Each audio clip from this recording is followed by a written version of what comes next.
Hi everyone, বিকালে auto করে একদম বেরিয়ে পড়লাম। হাওড়া কদমতলা আজকে বিউটিশিয়ান ক্লাস আছে। আর এই যে একদম ক্লাসে পৌঁছেও গেছি। আর ক্লাসে পৌঁছে প্রথমে রেডি করে নিলাম তুলি আর আইশ্যাডো প্যালেটটা।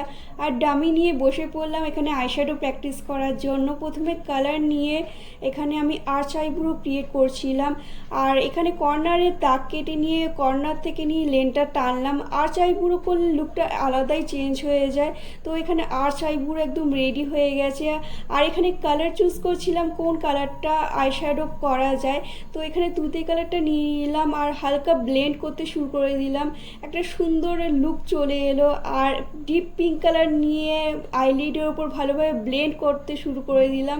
এটার উপর কালার এক্সপেরিমেন্ট করতে কার কার না ভালো লাগে, আমার তো খুবই ভালো লাগে। তো এখানে সিলভার কালার কর্নারে দিয়েছিলাম, গ্রিন আর ইয়েলো কালারও দিয়েছিলাম। খুব সুন্দর একটা আইশ্যাডো লুক ক্রিয়েট হয়েছে। তো তোমরা অবশ্যই কমেন্ট করে জানিও কেমন হয়েছে।